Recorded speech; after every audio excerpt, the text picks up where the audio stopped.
I am speaking to Thomas McDonald, director of Tedium Entertainment. How are you? I'm very well, thank you. Nice to chat to you today, Tom. How are you? No problem. Yeah, very good, very good. It's nice to catch up with you. Um, we've been talking about doing this interview and this chat, and it's mainly going to be about producing and what being a producer is about. Because not everyone, even in film, I think, really understands what a producer really does. So I suppose the first question would be, how did you get into film, and particularly how did you become a producer in short films and in feature films? So I've always wanted to make films ever since I was a kid, and so when I went to university, I became president of a film society there and set up a film festival at the university, which did quite well. And we had a filmmaker from Korea who won the best film award there, and he was really taken by the festival. We really enjoyed the screenings. We got on very well. So after I graduated, he contacted me saying, well, I want to make a short film. I need a producer. You ran a really good festival. You really like films. We got on. Will you produce this film for me? And so I thought, okay, let's go for it. He gave me 3 scripts. I chose one on instinct. We were able to get Film London BFI funding for it. Kind of made it on a really small budget, but it ended up doing very well and getting into the final 12 for Best British Short Film of the Year at the British Independent Film Awards. Wow. And so I kind of just went from there. I was like, well, apparently I'm doing something well. Let's keep doing it. And kind of from there, I've gone strength to strength. I mean, that's a very impressive story. You're at university, you thought, yeah, let's put on a film festival. That in itself is an impressive sort of thing. A lot of people kind of like, yeah, let's do that when a drunken night out, but they never sort of follow through and all that sort of thing. And for you to do that, and then for them to go, hey, I was so impressed. You want to actually produce a film, and then you win awards and things. I mean, that's very, very impressive. And yeah, I suppose you couldn't really get much of a better start with that. Are you purely just a producer? You've never sort of tempted, or not yet tempted, to sort of direct or write something yourself, or are you just happy producing? And then how many years have you been doing that from when you graduated university up until present day? How long has that been? So it's been about 7 years now since graduating university and starting to produce my first short film out of university. I have written before, and I've looked into directing. I think what has drawn me in my 20s into producing is the collaborative side of the process. That I always talk about producing. You're kind of like a CEO. You're not in charge of necessarily any one department, but you have to be involved and have a say and be responsible for anything that goes wrong in every department. And what that means is you end up just collaborating with a lot of incredibly interesting and talented creatives. Obviously, a director does the same thing. But I think for me, what's then really fun about that is I'm working throughout a year with 3 or 4 or 5 different writers, different directors on different projects, which are all allowing me to scratch different creative itches. While sometimes when you're writing, directing, you might spend a good portion of that time purely on one thing. And I think I found that very, very kind of fulfilling. I would still like to write and direct something as well in the future, but I think over the last 7 years, I've just found that collaborative process and that ability to put your time to helping other people tell their stories has been incredibly fulfilling. Yeah, I could totally imagine that. Well, again, it's fun, isn't it? As I say, you're not just focusing on one particular story for 6 months, 12 months. It's the fact that you're getting so many different perspectives and so many different ideas coming through. Every day is kind of, certainly every couple of weeks is fresh, isn't it? I mean, what is the biggest misconception about being a producer, would you say? I mean, you've sort of touched upon it, but if people go, right, yeah, I want to be a producer, I really like the idea of that, what would you say is what people get wrong? I mean, the phrase you often hear is when people say, here you're a producer and they're kind of new to the film industry or don't know too much about it is, oh, so you're the money. And obviously part of the job is the securing of the budget, is you're going to make the budget and you're going to have to work out where you're going to get the funding from. And if it's a project you're very kind of passionate about, you might be like, oh, I'll put some of my own in. But especially in the independent film market at the moment, this isn't, a world where producers are incredibly rich and are funding all these films. And it's far more you're collaborating with writers, directors, kind of packaging a project and then kind of taking that to investors and to funding bodies. And that's really just a small part of the job. It's a very long part of the job, but then after that, you've still got the entirety of the shoot, the film, the distribution, the collaborating with every single head of department to kind of manage and handle. And so I think it is just the wide scope of the job, which is sometimes, I think, misconstrued. And there are different elements to that. Different producers will specialize in different parts of the process, and that's then partly why producers will collaborate together. I've worked on films where I've had a producer who's kind of come in and really managed post-production more, and I've kind of been development and kind of production, but then I've come on films in post-production as well, and then kind of been in charge of that, but had less involvement earlier in the process. So I think it's just the wide scope of what the job of producer can really kind of mean.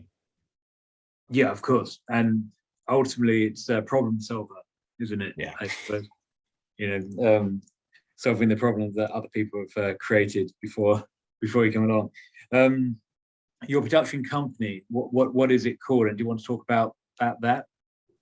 So my production company is Tedium Entertainment. It's a very silly joke name, which really comes from my initials, Thomas Donald McDonald, TDM, and then TDM Entertainment just kind of being a gibberish misnomer, really. And like so but people remember it, and I kind of just like the fact that it is my name, it's my identity. And I think then when you're putting yourself out there in your films, you're kind of putting that representation out there. What I've always wanted to do under the TDM kind of umbrella is kind of work specifically with new voices to allow them the support so that they can tell their stories that are honest and authentic, and that they might not be getting the full support of elsewhere. I think the big satisfaction is when you can find someone who feels frustrated that they've not got the opportunity. They've kind of told you what their vision is as a creative and as a writer. You've developed that with them. You've kind of helped them not always take a story they've already got, sometimes develop the story with them, kind of from the ground up, pitch it, go through the process, make the film, go into distribution, put it into festivals, and then kind of see where their career goes from there. And I think that's always the creative vision, is that supportive process to kind of help develop talent, which goes both ways as well, that I've developed greatly from working with these writers, directors as well. What kind of projects do you have? Because when we spoke a while ago, you were explaining that you've got quite a few projects at the moment in various different stages, and they all sounded really, really exciting. Do you want to talk about some of the cool film projects you either got working now or about to come on board? Yeah, so we've I'm finishing up on a number of short films currently, which are either kind of just finishing or kind of starting their festival tour.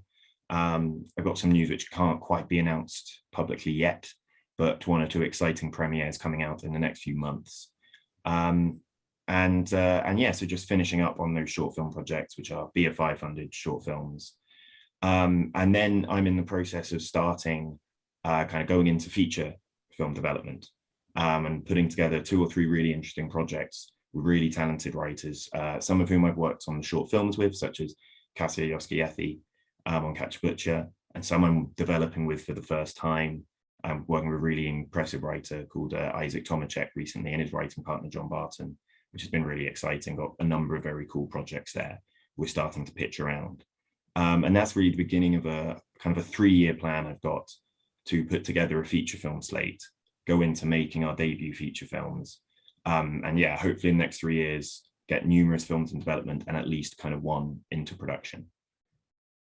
Sure. I mean, that's a pretty cool plan. Do you think lots of filmmakers suffer by not having that plan? That they think that, well, this is my project and I'm just going to kind of go along until someone dumps a bag of cash in front of me? Yes, I think that's partly actually where I come in as a producer is, as a writer director, you've got to sometimes have quite a narrow field of vision. You've got to if you're thinking about a scene, you've got to be thinking about that scene and make sure that scene works. And you kind of don't want to be distracting yourself with other questions. Really good writers will still always have the bigger scope in mind, but they need to be able to really look at the nitty gritty and the smaller scale. And sometimes in doing that, miss the bigger picture and the longer term planning. And that's where, you know, that collaborative process, I can come in and be like, well, this should be the next plan for the next 2-3 years.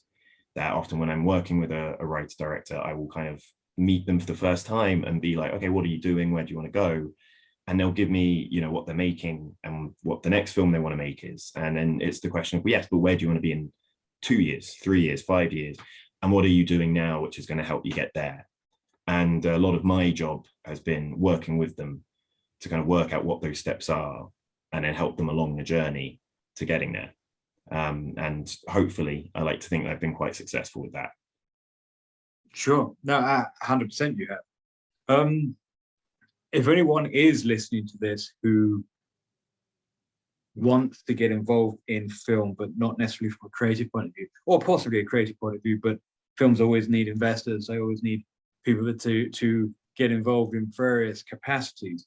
If someone is thinking, well, I've got a little bit of money and I'm not sure how to use it if I want to become more involved with film, one, what would you recommend they do? And again, do you have projects, future projects from your production company, as in if someone said, look, I've got a amount of money, how interested are you to sort of collaborate with them, work with them? What would be the best way for them to collaborate with production companies?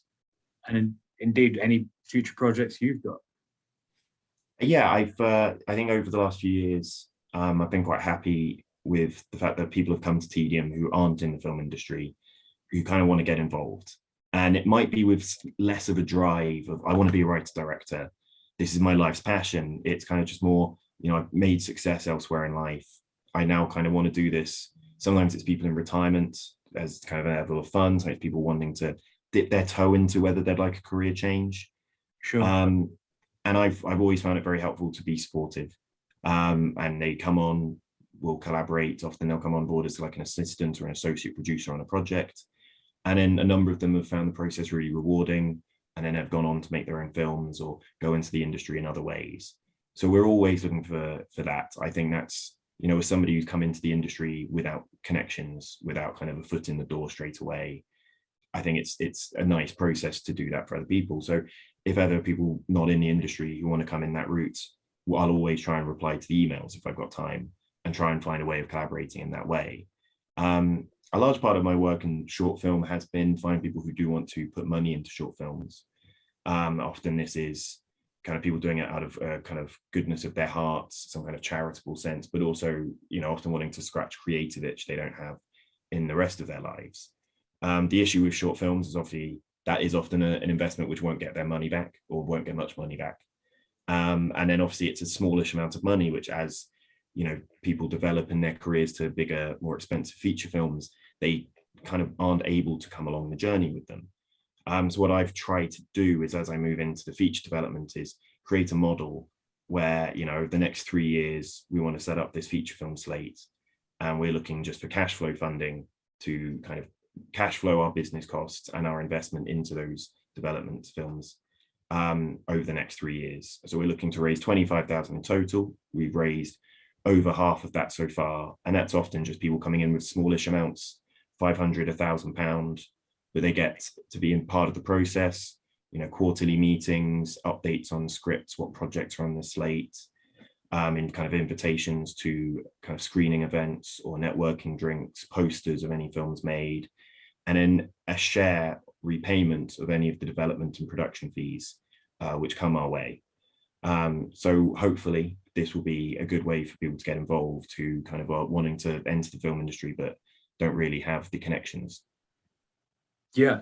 And it's, if you think about it, obviously film is such a collaborative process, probably more so than any other creative process, making music, making sculpture, painting, all that sort of stuff.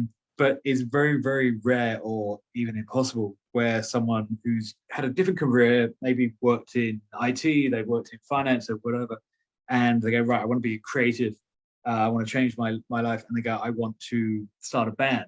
You don't get many people who go, hey, you want to start a band? Great. Here's £1,000 towards your new band. It's very much like you've got to do it on your own.